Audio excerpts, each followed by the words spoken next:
Happy holidays, everyone.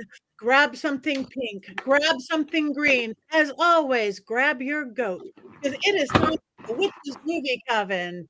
This is where we should cackle.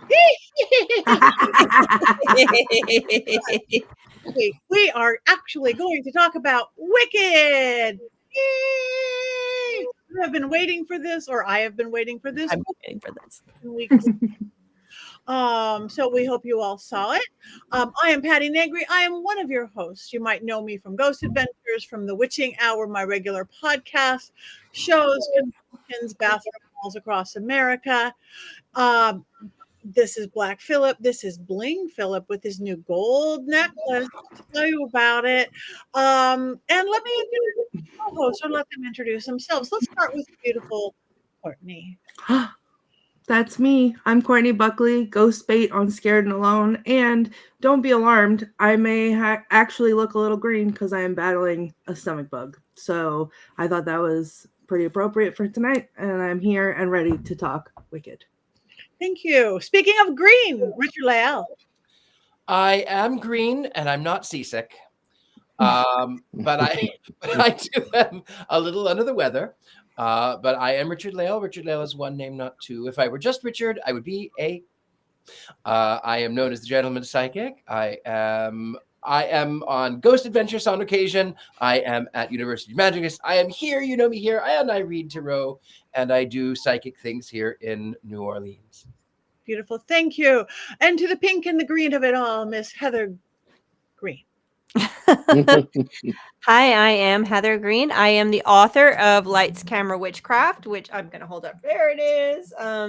And it is a critical history of witches in film and television in the U.S. Of course, The Wizard of Oz shows up at the very beginning and goes until the end. So you can read all about it right there. I am also an editor at Llewellyn Worldwide, working with wonderful witchy authors, and a journalist covering all things occult in media. So I missed everybody last week, but I'm happy to be back to talk about Wicked. We miss you indeed. And now let's moving into the holiday ho-ho. With the one and only Jason. I'm Jason Mankey, sometimes Jason Greene when Heather is not here.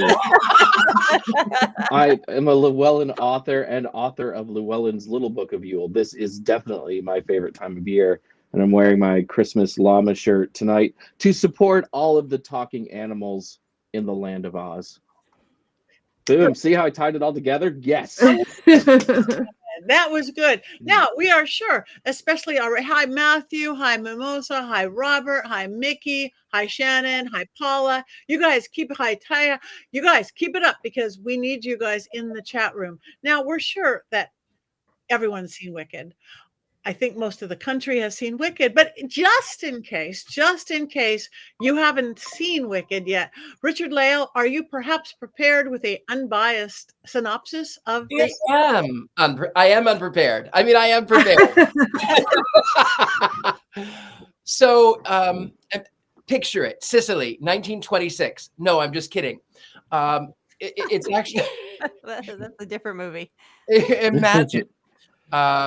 It's a little bit like Mean Girls at Hogwarts, and also throw in a little bit of Legally Blonde and a little bit of Wednesday, and then you've got this imaginative retelling of The Wizard of Oz. Of course, it is one of the first of its kind to reverse engineer, sort of say, are people born wicked or not? So it's the perspective of the villain. And of course, there is no greater villain in cinema history than the Wicked Witch of the West. And this film, much like the book, much like the Broadway play, it sort of shows the perspective of the Wicked Witch.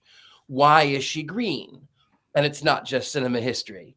Why is Oz the way that it is? Long story short, this girl comes to drop off her sister to school. And it turns out that she herself has magical powers, which the mistress has decided to take her under her tutelage. And then, of course, she rooms with Glinda, later to be Glinda. You find out that She is a competent woman of color, of Verdi color, and she is being gaslit by a man who has corrupted all of Oz and rules as a dictatorship, almost as if it were the Hunger Games or the United States in circa 2025.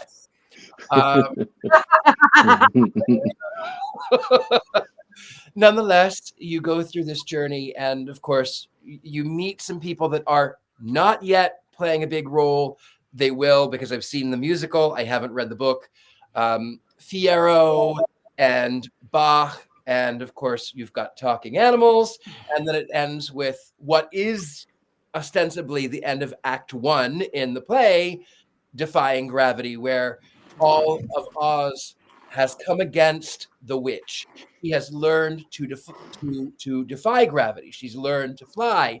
She has magically turned all of the monkeys into flying monkeys, and it was very painful for them. And of course, she tries to reverse it, but her spells cannot be reversed. And so when Oz is after her, and they've painted her as an enemy of the state, she defies gravity. She defies all of sort of the gaslighting, and that's about it until we get to Act 2.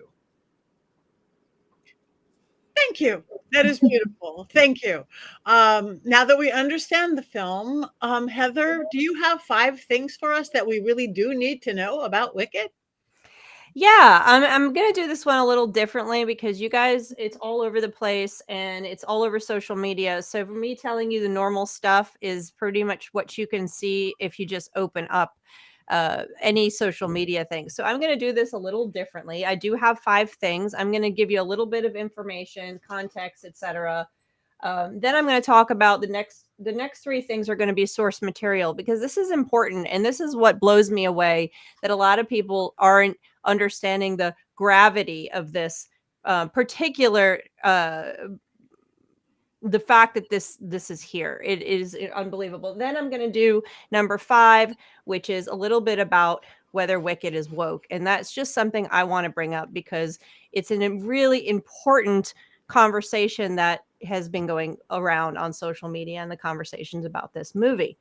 So first, of course, this is already getting award nominations. You have a cast that's just absolutely phenomenal, directed by John Chu, who, if you haven't seen Crazy Rich Asians, please go see that. It's very funny.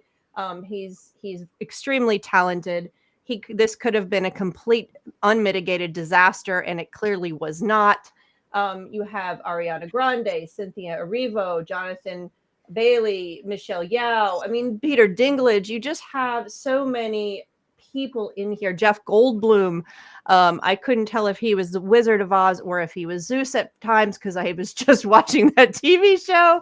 But it's $150 million budget, has long been blown away. It's well over 400. It might be over 500 mil now.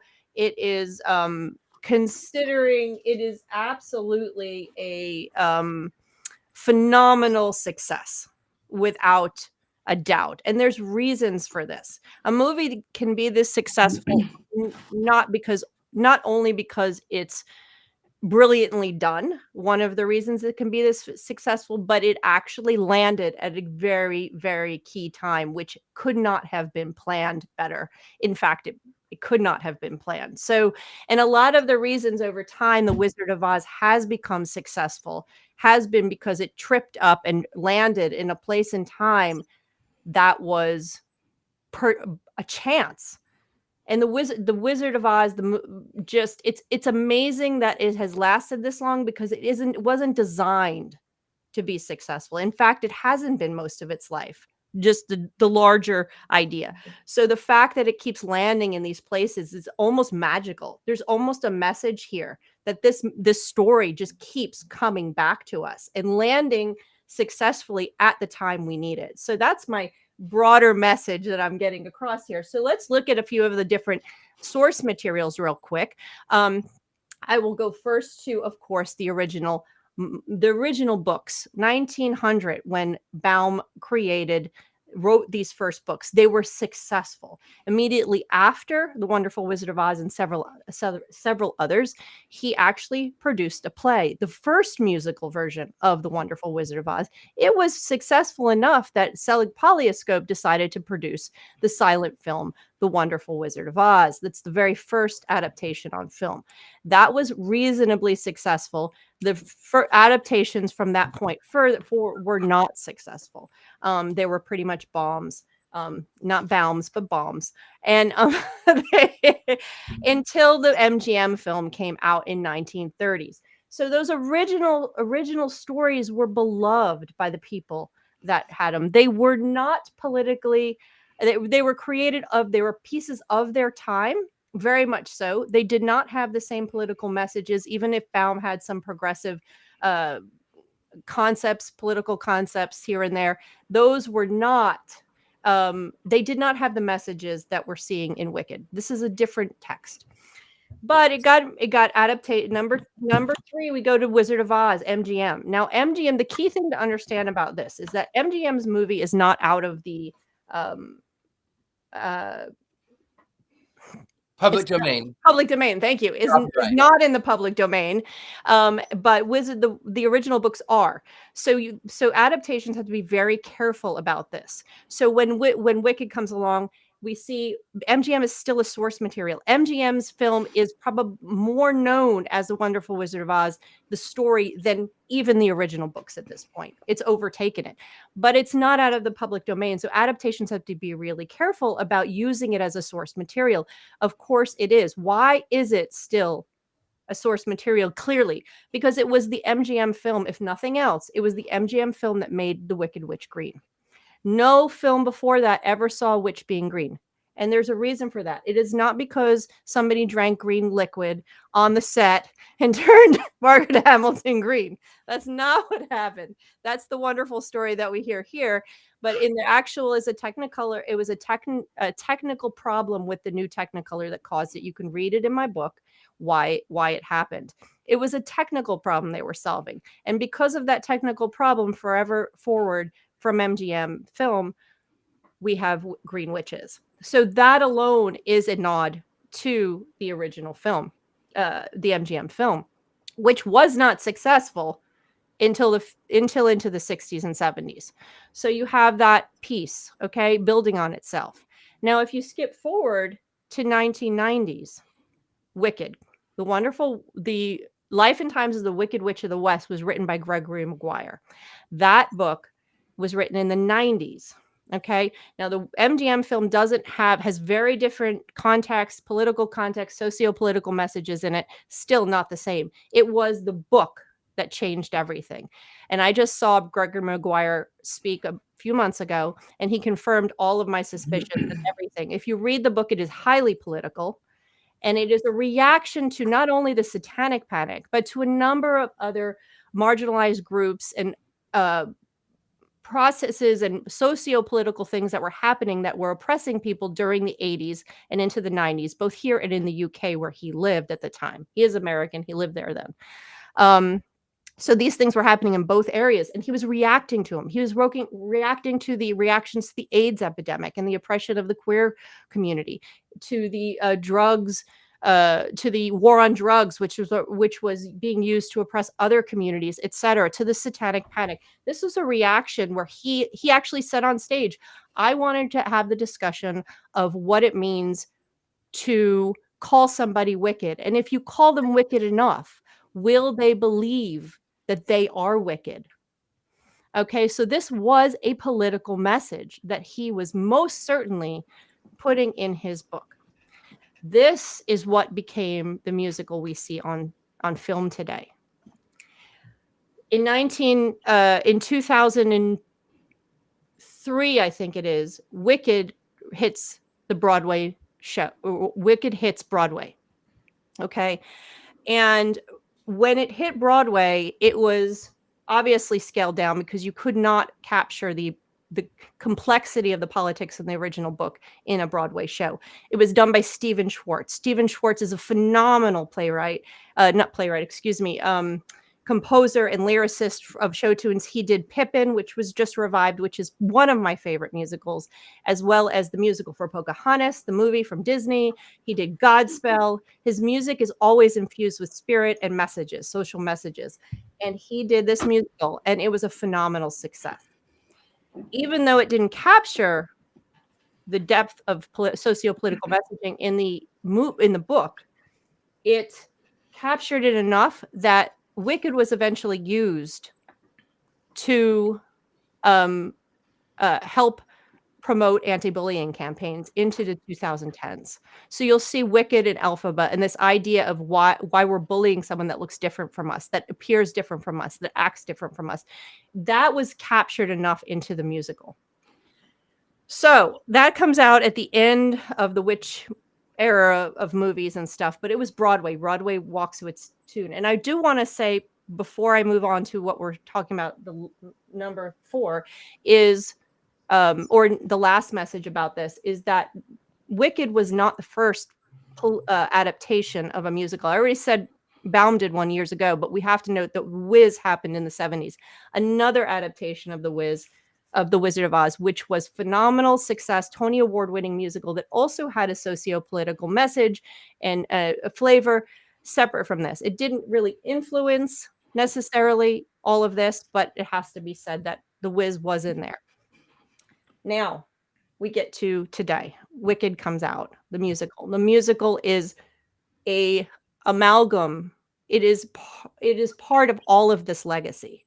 Okay, so Wicked here is, the movie is able to capture more of the book's nuances and the political stuff that's there that the musical couldn't, because the 2.5, 3 hour musical can't capture the detail that a movie can, or that a novel can. So you have it here, and people are surprised. So we get to the question that people are saying, why is Wicked so woke? And I'm using that on purpose because that's what I'm seeing on social media. Yeah, it was woke when Gregory Maguire wrote the book. So this is what you should expect. This is a message that's emanating out of a period of time that was oppressive for many groups of people. That message was written into the book, and it's followed through to today, and we see this movie about oppression, about political strife, about all these things, and it's landed in 2024 during a very divisive time and a lot of upheaval in our country. So of course it's speaking to people in ways that maybe were not, that Gregory Maguire probably meant in his book, but it's landed perfectly. It is landed absolutely perfectly. And I don't think John Chu could have done a better job in capturing what had. And so you're getting my opinion here too. So that is, I will fight with anybody if they say anything about why it is a phenomenal show. And this is my opinion. It is a phenomenal show. You can enjoy it on a surface level and have fun and sing it because Stephen Schwartz is brilliant, but there is a political message in this, and it is a message for our time. And it is a message that witches have been screaming out in these movies for decades. And I just wrote on social media, read my book to see how witches go from, oh my God, she's a witch, I'm going to save her and marry her and stick her away. And can you guys not hear me? I can hear you. Okay. Why witches are, oh my God, she's a witch, burn her, or she's a witch, fear her, to I'm a witch, fear me. That's what I said on social media. From the early days of when Baum first was writing, it was she's a witch, fear her. Now we get to Wicked on the screen today is I am a witch, fear me.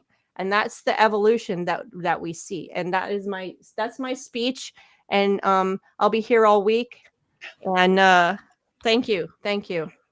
Thank you. Beautiful. Thank you. Claude, Heather, thank you. You've taken all the drama out of the show, Heather. Like, if we didn't like the movie, we would have to leave right now. It's like all the drama is gone. No. Where is the drama? There is tons. We can start singing at any Come on. moment. I Jason. wore Stop being the- a drama llama. I wore Stop the being a drama drama llama llama. sweater just for you, and now you're taking away the drama. I am not taking away anything. I'm just dancing through life. That's good. There is a little bit of drama that I actually wanted to address, if I may. We keep seeing the Broadway, the poster from the Broadway show. There was a little bit of anger and some confusion and some anger at the woman who played the witch. I can't remember her name, but Cynthia? Cynthia. She's a brilliant stage actress. They did it for the film poster. They did an homage to this, and a fan went in and covered her eyes and showed the lips, and where the fan did not mean it to be offensive, I feel rightfully so. The actress was offended because she was doing an homage to the Broadway show. She was not doing the Broadway show. And to cover her eyes is to take away her soul.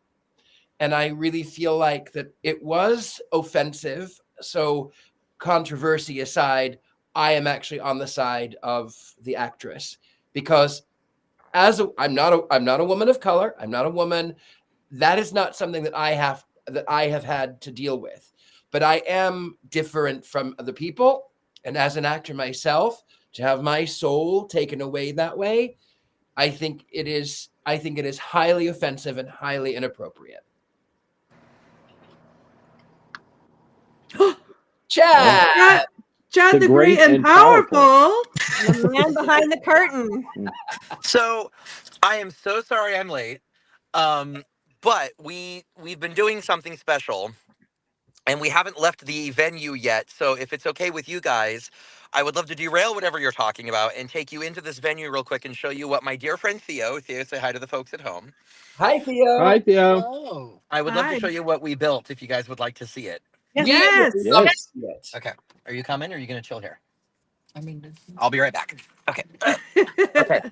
So tomorrow it's a celebration for Alice Brooks, the cinematographer of Wicked. And I was hired to create a set for them and some costumes. So, of course, I'm bringing all the characters. Oh, hi.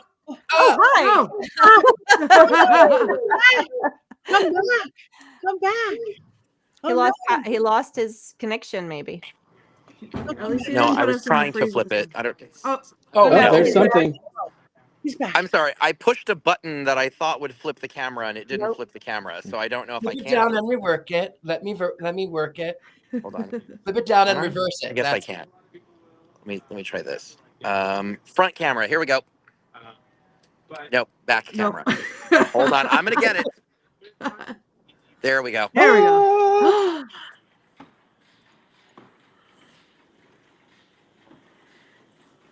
But wait, there's more. Oh As yeah, it gets just closer.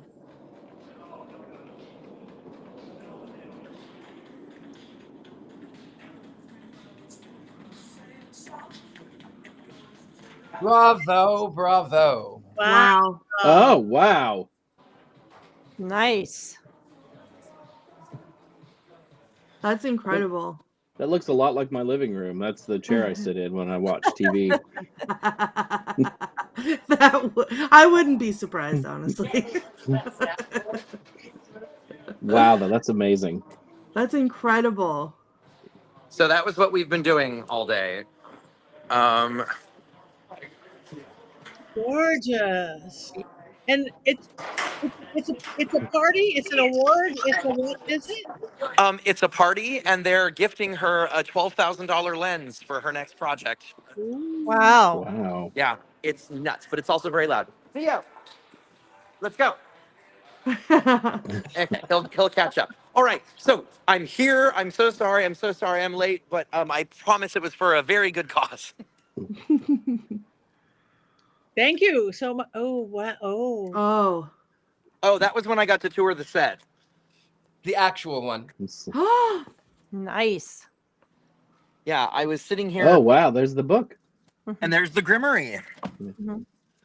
I was sitting here hand sewing a tassel onto a lion head, and I was like, oh, I should send Rob pictures from when I got to go look at the things. That would make for interesting conversation. So Yes, most definitely. You should also tell us all about it because I'd love to hear about it. well, is it going to derail what you guys were currently discussing a moment ago? Is it okay to talk about it? Yes. Absolutely. Okay, so I replicated with help of all of my friends, including Theo, mostly Theo, a bunch of the costumes from the movie for San Diego Comic-Con. And so we went and we had Glinda and Elphaba and Fiero and Flying Monkeys and the Wizard, and we had Munchkins, and we had Madame. Did we have a Madame Horrible? For San Diego, I don't think so. What was Veronica dressed as? The Wizard. Oh, Veronica was the, yeah, okay. So anyway, so we did all these costumes. And I get this phone call from a friend of mine who is a Wizard of Oz historian, and she says, oh, my contact at Universal is trying to get a hold of you. They want you to build something for the premiere of the movie. And I was like, okay. And so I got in touch with Universal, and they said, we have a correspondent who will be on the red carpet, and we want a custom shiz uniform for them. Would you be interested in doing that? And I said, absolutely. So I did. And when I say I did, I mean me and my friend Eve and Theo and my friend Felicia, like, buckled down and built this uniform, which was very tricky to do because when his people sent us his measurements, they were wrong. So at the first fitting, nothing fit him. Everything was too big. And so we had to go back and do another fitting. Well, the interesting thing about having to go back and do another fitting is for all the press junkets, they took the indoor, like the interior sets. So the dorm room, the throne room, what else was that? I feel like there was another one. Was that the only two? It was those, and then there was the hallway of costumes. Oh, in the Hall of Costumes, right. And the Munchkin Land thing that they built, but it wasn't a set. So they brought a bunch of the interior sets over from England and rebuilt them at Universal Studios on the back lot. And they said, oh, if you're coming up to do a fitting with him again, he'll be here for the press junkets. Why, like, do you want to see the sets? And I was like, please, for the love of God, I would kill to visit the set. And so they gave us a very specific time frame to be there so that none of the celebrities would be in there and none of the other correspondents would be, in the way of our private tour. Not that we would be in the way. No, the other way around, of course, when I tell the story. And we get up there. They rebuilt a part of Munchkin Land out on the lot with tulips everywhere and the little huts and a chunk of the yellow brick road. And they took us into the sound stage, and it was all, wooden flats from behind, but we rounded a corner and there was the Oz head, and it was everything I could not to weep because it was massive, like gargantuan. The set was every bit as huge as it looks in the movie. It was enormous. The only thing that wasn't there was his miniature of Oz that he's built wasn't there. They did like a facsimile of it because that had been taken somewhere else for promotional purposes, but everything else was there and the head was there. And I had my replica of Elphaba's hat, which I was able to compare to the original, and it's almost a 1-to-1. I only had to tweak a few little details, but it was 1-to-1. I got to photograph the broom, the wand, the bubble dress, Fiero's Ozdust uniform, the wizard's costume, which is just a feat of engineering, Elphaba's clothing. All of her clothing is just absolutely incredible because it's also organic. The costume designer has talked about how he wanted her to be of nature from the very beginning, so that's why everything she's wearing is leafy and barky and based on mushrooms and all these different things. It's phenomenal. And her defying gravity dress, which is swirls of pleated fabric all over it, it's like a micro pleated silk, and every place where a pleat goes in, so they're like accordion, is tacked with a single little piece of thread. So that entire dress is hand stitched to a net with green fabric underneath it, so parts of it look sheer and other parts. It's amazing. Like it was like a religious experience looking at all these different costumes. And I did what I always do, which is I'm staring at them. They're right in front of me, and I think to myself, I don't need to take photos. I'll remember all of this. And I didn't take No. any, and I don't remember shit. So like I should have took photos and I didn't. But yeah, that was our little trip to the to go look at the set. And so we finally got the uniform figured out, and it fit him perfectly. And he was a sweetheart. He adored it. He showed up on the. I also got invited to the premiere, so I was able to be on the red carpet, which they rebuilt a facsimile of Shiz. So we were, because each of the premieres are themed differently. So London's was Emerald City, and Mexico City was the Enchanted Forest, and ours was Shiz, and I forget who got. Oh, and Australia was Munchkinland, which I was very bitter about because I wanted Munchkinland because the set for Munchkinland is just incredible. But yeah, so that's that. Now one of you say something. Flying in on your broom. That was most brilliant. Okay. Who wants to say something? And thank you for your comment before, Richard-Lael. We went into whatever. I don't know what that controversy is, but it sounded like you knew what you're talking about. Well, there was Yeah. a fan who had altered the image of the poster from the film to look like the image of the poster for the Broadway musical, and the actress got a lot of pushback because people said, "Oh, how dare you? It was the person didn't mean anything offensive. They were just trying to connect with the poster. It's not a big deal. It's not a big deal." And the actress said, "This is one of the most offensive things that I have ever faced." And I agree. I agree with her. Actually, Ariana Grande agreed with her too, and it is offensive. Because that is a beautiful rendering for a poster, for a play. This one, they are paying homage to it, and they made the direct decision so that she would be looking right into the camera lens because that was showing her power.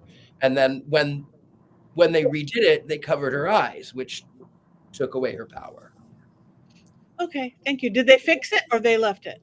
Well, there was just a big internet controversy of everyone was just angry with the actress for being upset, and they said, well, it wasn't a big deal, but it was. It was. Okay.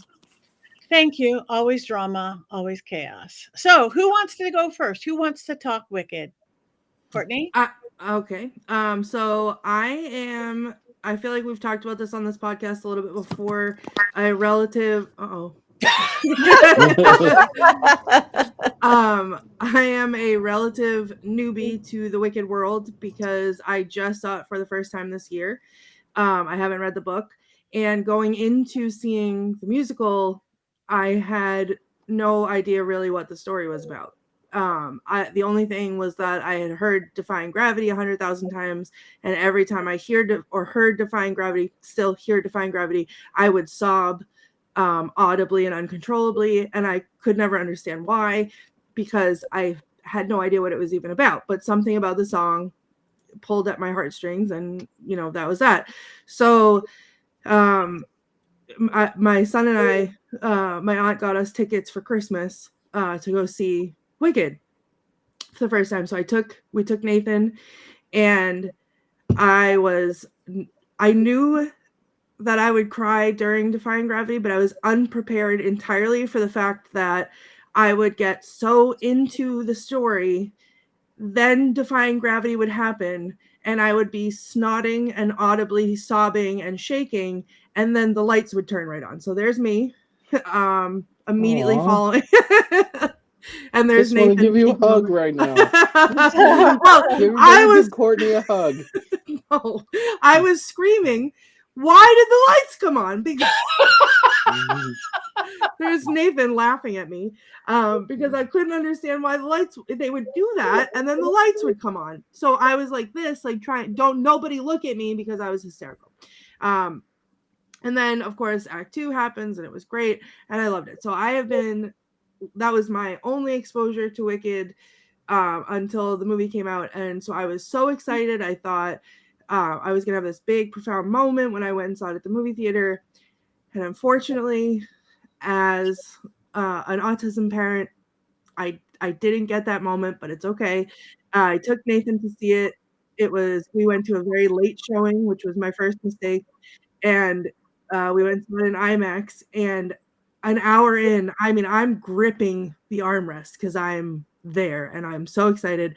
And an hour in, Nathan looks at me and says, I don't think I can sit through the rest of this. Now, it's a 3-hour long movie, so I'm his mother, and I would like to understand what's going on. But he refused to elaborate and then also refused to leave.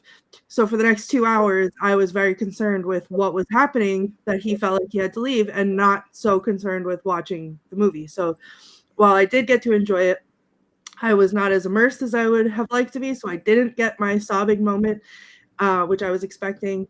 I'm looking forward to, when I'm feeling better, going back and seeing it again in the theater by myself and having that. And for anyone that feels worried about that story, turns out the problem was that he was too hot, which he told me when the movie was over. And when I said, well, why didn't you take your sweatshirt off or tell me so that I could have suggested that you take your sweatshirt off, he said, oh, I didn't think of that. So if in case anyone's wondering what it's like to see Wicked with a teenager, that's Parenting. Courtney, I have to agree with you on this point. I'm sitting here thinking, I don't know that I can sit through this show. And then what you just said is so impactful to me because my head was throbbing and I'm going to take the crown off. See, you are helping people even through the computer. See that, and that's on parenting. Well, So then all you do Courtney, is just take it off. Courtney, just wait and go see the sing-along, which opens on Christmas. That's literally what I'm waiting for, because I have been listening to it so I can learn the new ways that they sing the songs instead of the old ones that I was listening to, so I can make sure that I sing it right. And I will be insufferable when that happens. And also, let's not pretend like I'm not considering flying down to Atlanta just so that you and I can go see the sing-along together. Oh, that is a thought in my brain. You are welcome to join us. My daughter and I are, and you, and I will sob like you. And when the lights go up, I will have the same eyes. I don't know. I'm a little worried about the sing along because some people sing. Heather, I know you can really sing. And Courtney, you maybe can sing. I don't know. No, I can't. I definitely can't. I do, but I shouldn't. I hope that the music part is really loud. If it's really loud, it won't be the same movie. But if it's a whole crowd, there's something to. I've said this before, but there is something different about watching a movie on the big screen the way it was meant to be enjoyed with a theater full of people, because you get the reactions from that theater full of people and that energy, and you feed off of that. So with a theater full of people, even if they all are terrible at singing, it's the energy of everybody singing together that's going to make it fun no matter what. It doesn't have to be perfect. We're not Ariana Grande.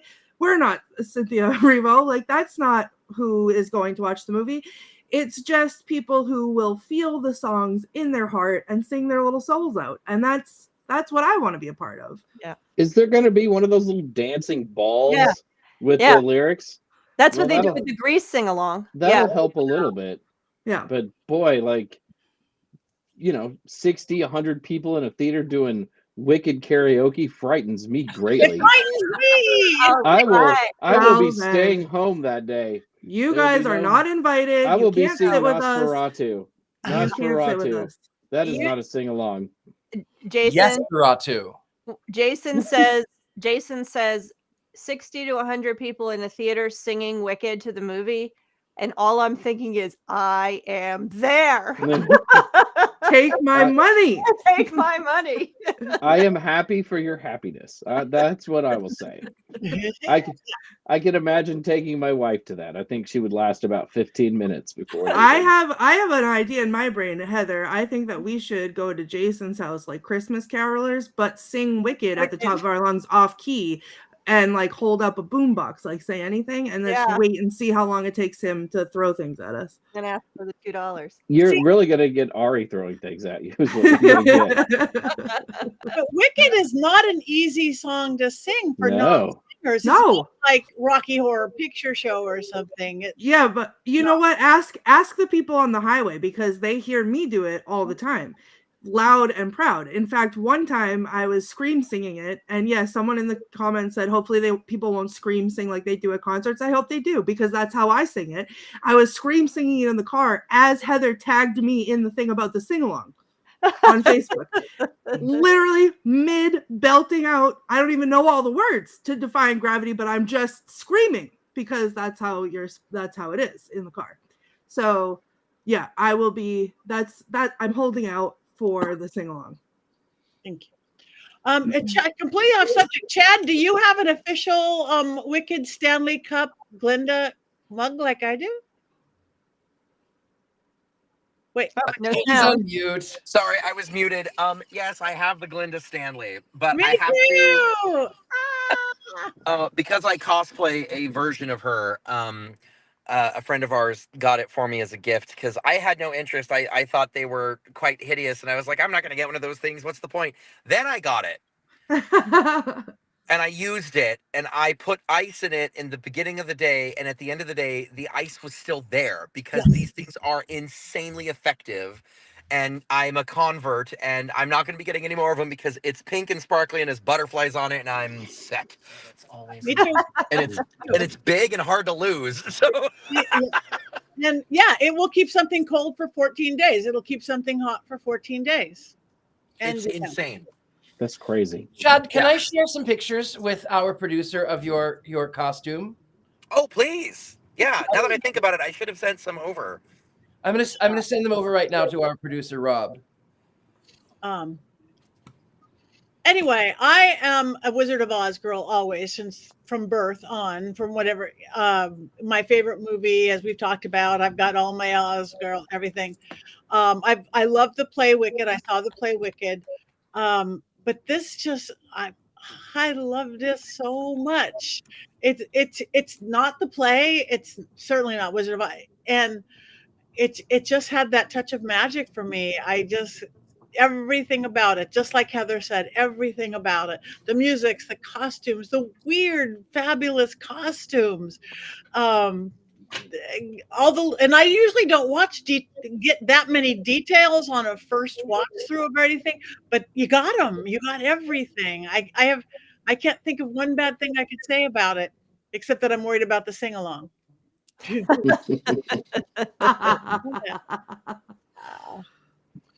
Oh, So Chad! that was what I wore to the premiere. That's awesome. I'm Gorgeous. obsessed. There's another one I sent too, which shows your actual character.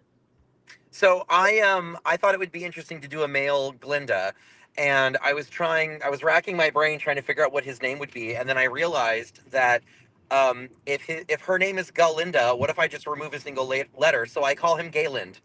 Gayland the Good. And then my friend did a male Elphaba, and so with him we went real subtle. He's Elpha Bro. Oh my god. Nice. Nice. Beautiful. That's Let's incredible. go. So hopefully, when by the time we reach the end of our session, I will have made it home, and then when we do our wands up, I'll be able to do it with Glinda's wand because I have it. And that had been my plan. I had hoped actually to be in full costume for tonight, but our installation took way longer than anticipated, and I realized there was no way.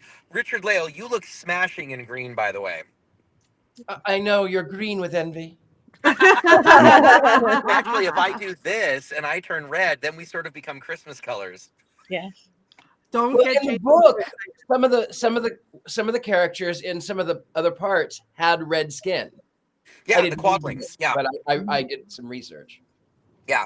So the book gets way deeper into the fascist analogy that the wizard ultimately is, and the people who live in the southern portion of Oz, the quadlings, they have reddish skin, and yeah, it's. Ooh, I almost said a major spoiler for the second movie, and I caught myself. So I'm not going to say it, but one of the characters who is a quadling, his name is Turtleheart. He's not in the musical, sadly, but he's a glass blower, and he actually taught Elphaba's father how to make glass beads. And so when the slippers show up, they were made using skills that Turtleheart taught to Elphaba's father, and he creates the shoes. But yeah, he's a quadling glass blower, and according to the description in the book, he's a hunk. He is yummy. Like, everyone is Team Turtleheart. Is he as hot as the Mangione fella? Close. Yeah. That. Give me that let me Monopoly tell money. you, as far as domestic terrorists go, let me tell you, I want more of those, please. That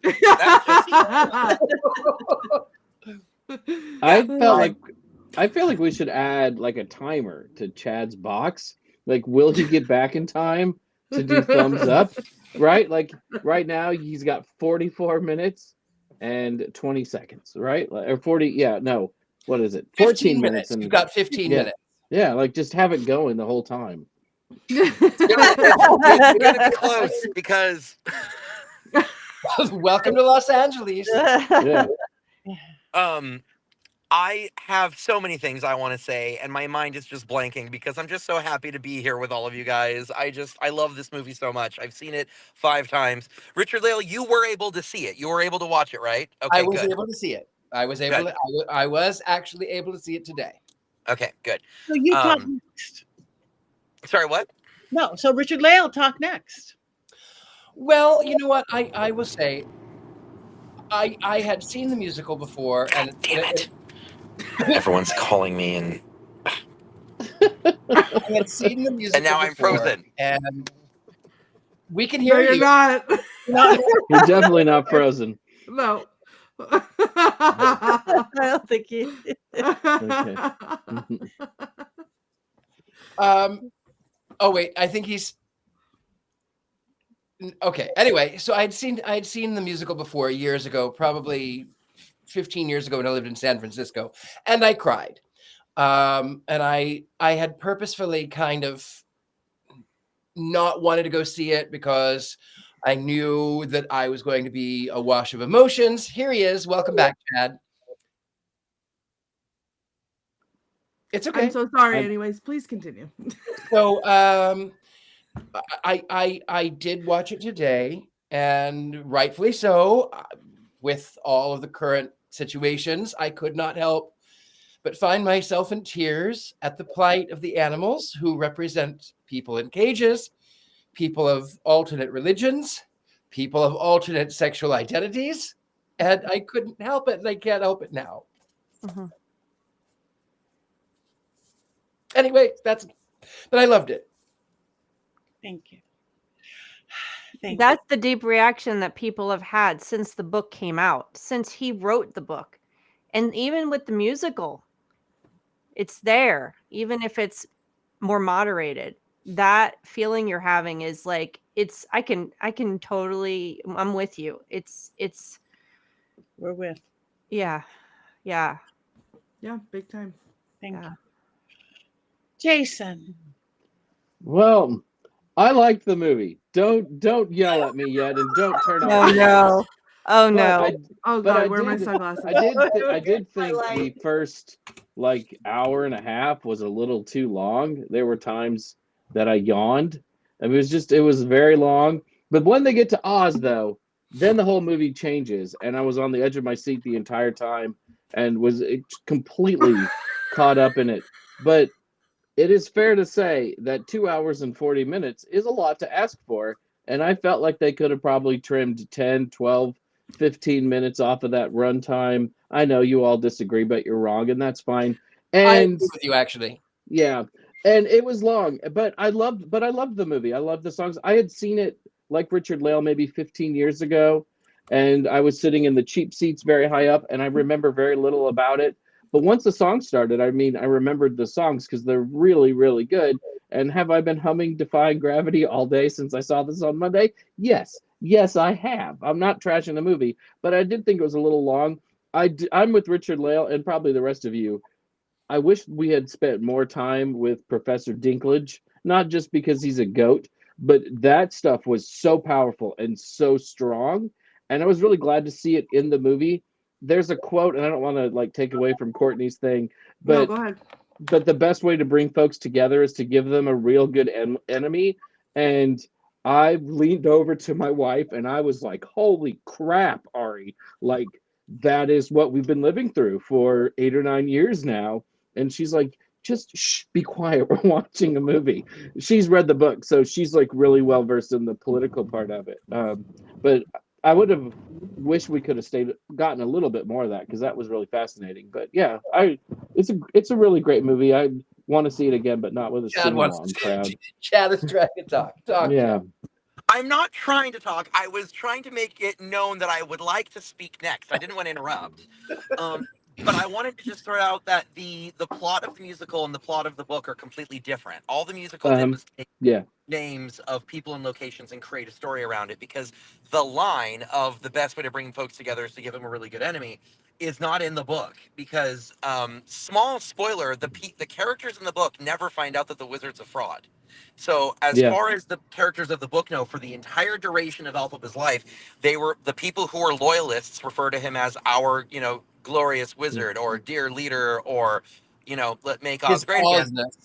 And but the thing that's fascinating about the musical and the script for the musical specifically is that there are interviews with Winnie Holtzman, who was the book writer, and Stephen Schwartz, who did the music and lyrics, where they talk about how they were watching things that were happening during the Bush administration when they were writing this script, and they were nervous about putting some of these things down because you think of the Bush administration and then you think of the words, the best way to bring people together is to give them a really good enemy. And that's the entire Bush administration in a nutshell. And so at the time that it was written, it was incredibly politically poignant. And now everything is worse. And so to hear all that again, I mean, like to me, when I saw, I had the same reaction Richard-Lael did to the animals. I immediately thought of my friends who are trans and queer and people of color and all this and that, and I just immediately started weeping, just out of like fear about where we're going and the fight ahead of us and everything along those lines. And it's wild that the themes 30 years later, the themes of this musical are still relevant.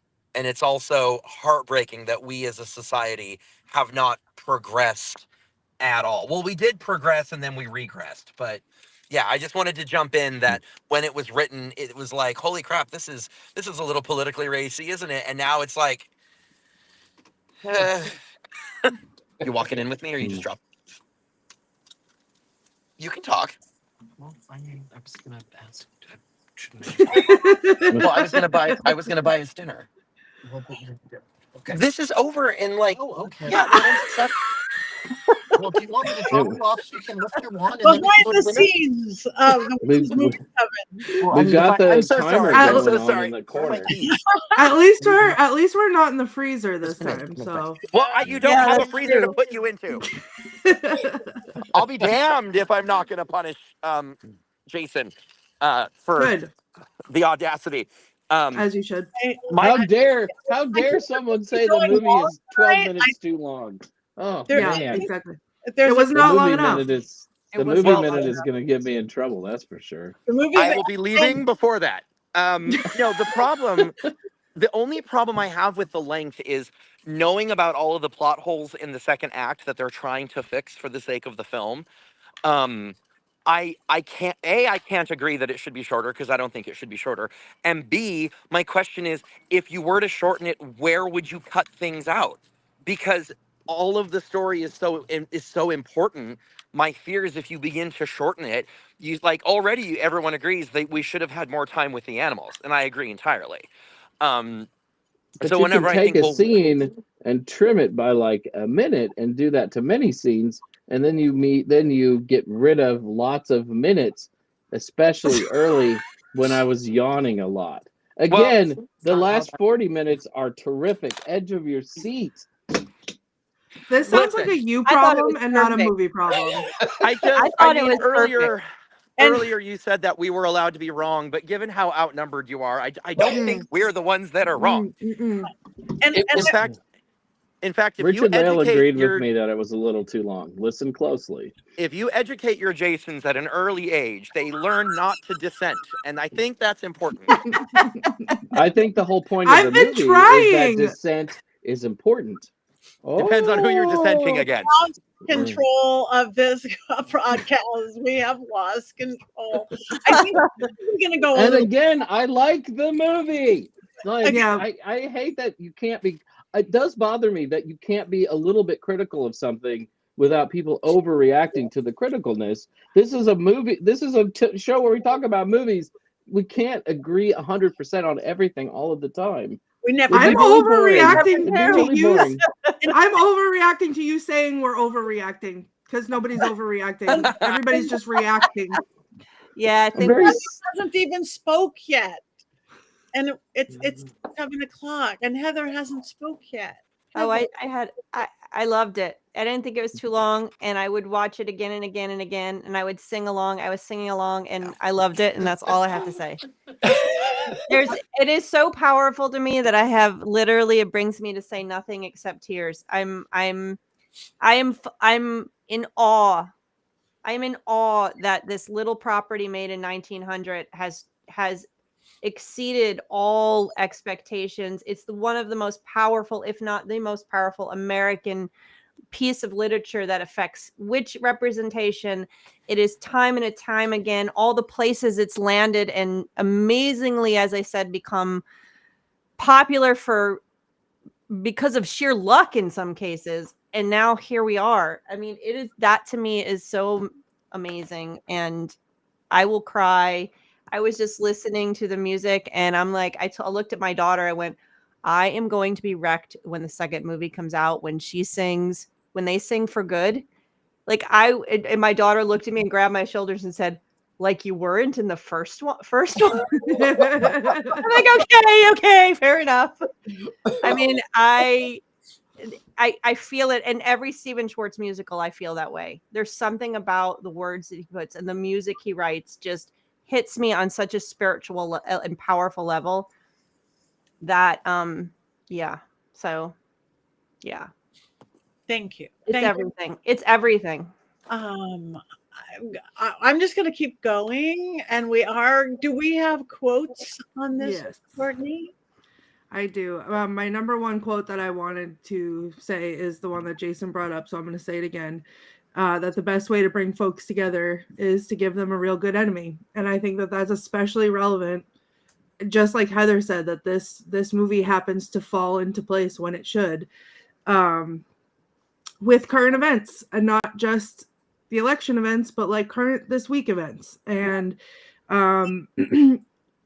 so I'm not going to speak more on it than that, but I just feel like that rings true in a big way.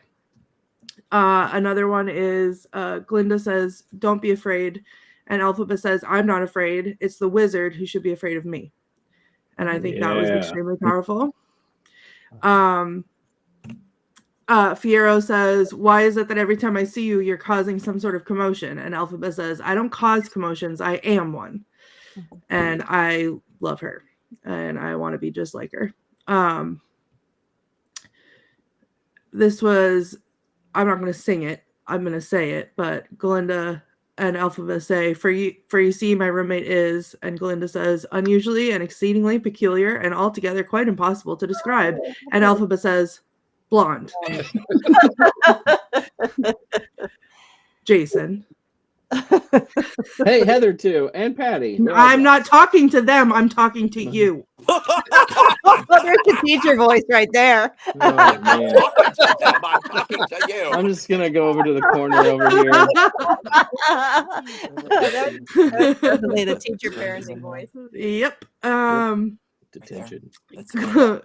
Elphaba says, and I thought this was apropos, especially for me tonight, because I feel a little green, but Elphaba says, "Okay, let's get this over with. No, I'm not seasick. No, I didn't eat grass as a child. And yes, I've always been green." Glinda says, "It seems the artichoke is steamed," which I thought was pretty funny. Glinda says to Fiyero when she's giving him the tour about the library, she says, and this is the book place. There's a collection of rare books around here somewhere, and some medium rare as well. Glinda says, dearest, darlingest Momsy and Popsicle, guess what? I can't hear your guesses because this is a letter. And then I have to do this quote, and I'm not going to do it. I'm not going to say it the right way. I'm just going to say it. But I see this constantly all over my TikTok, and it's just so funny. And I watch every video that has the sound in it. But it's during Popular. Glinda says, did they have brains or knowledge? And Elphaba says, well, actually. And Glinda says, don't make me laugh. They were. And Elphaba says, popular. And Glinda says, right. So those are my quotes. Thank you very much. Beautiful. And moving on to Jason. Okay, remember, I like this movie. So remember that. So I finally saw Wicked this past Monday night. I was a little slow to get to watch it. And while I was watching it, I couldn't help but think I had seen it before. Yes, I'd seen the musical like long, long ago, back when the Broadway production was on the road, but that's not quite it. I felt like I had seen Wicked before because the hype machine and production history of this film has been going on now for 15 years. I know that Heather, and probably especially Chad at this point, and many of the rest of you won't believe me when I say that, so I've compiled a timeline for you for fun. In 2010, Paramount Pictures bought the movie rights to Wicked. An executive at the time stated, "We think this property will sit in well with our other franchises. After the release of Wicked, we imagine creating a shared universe where the crew of Star Trek visits the land of Oz, or Elphaba flies through the air with Tom Cruise in a Top Gun crossover. Personally, I think people will really love to see Glinda team up with Optimus Prime and fight Megatron in a Transformers film." In 2011, it was announced that Ariana Grande had been cast as Glinda. Said the casting director at the time, "Yes, we know she's only 17, but we will wait for her to get a little bit older before we start filming. We thought that by casting now, we would create awareness and anticipation for the film. Just imagine how many people will talk about this film for the next 15 years at weddings, graduations, and funerals. I hope my grandmother lives long enough to see it." The next year, Cynthia Erivo was cast as Elphaba, and I can't make a joke here because she's so awesome, and why wouldn't you sign her up? John Chu was announced as the director in 2015, fresh off the stunning success of his film Gem and the Holograms. Some of you forgot that was a thing, didn't you? Gem was so successful that it launched a franchise. So far, there have been 5 different Gem movies. It's Showtime synergy, indeed. Due to the success of Game of Thrones, actor Peter Dinklage was brought on to the long gestating production in 2018 to play the Wizard of Oz. After the disappointing final season of Game of Thrones, it was decided to recast the Wizard and move Dinklage to another role. Said producer Mark Platt, "We think people seeing Dinklage's face will remind them of how much they hated the end of Thrones. So we are moving Peter to another role."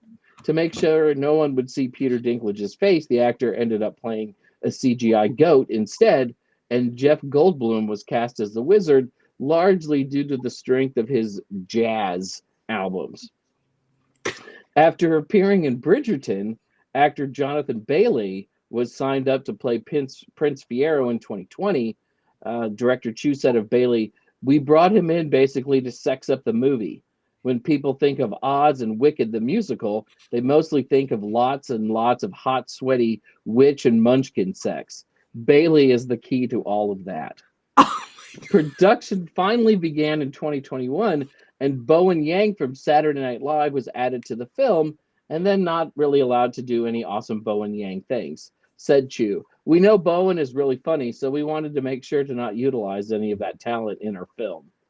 Parts 1 and 2 were filmed back-to-back in 2021 and 2022, with Erivo and Grande hitting the talk show circuit to promote the 2 movies in 2022.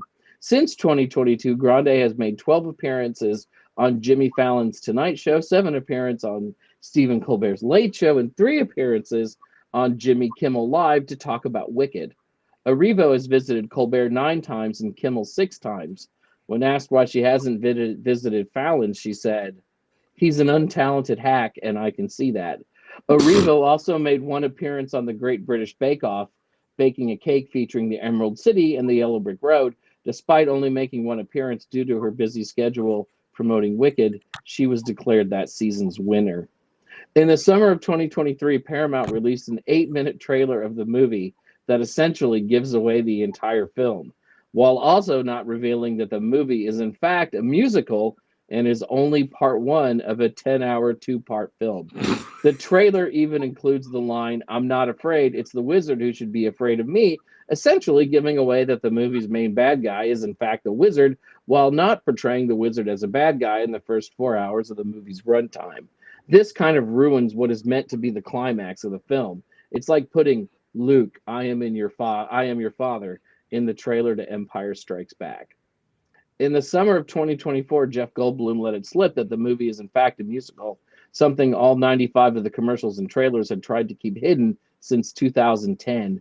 Box office prognosticators immediately revised their predictions of the movie's opening weekend, forecasting the movie to open with only $50 because Paramount believes no one likes musicals. They were clearly wrong. And finally, December 9th, Jason sees Wicked after enduring 15 years of press and casting rumors. Yay. The lead up to Wicked was really long, right? And the trailer did give away everything. People have been wanting them to make the movie out of it since the musical was so successful. So absolutely, it's been, and I'm surprised. That's not funny though. I have to make jokes, Heather. Yeah, I understand it's not funny, but you've got some truth you got some truth there. Thank you. All right, we are now moving to the climax of everything. Wands up, wands down. And we want all of you guys in the chat room who've been so fabulous tonight. Flying monkey. Wands up. Oh, flying monkey. Down. Oh, let me do an Elphaba hat.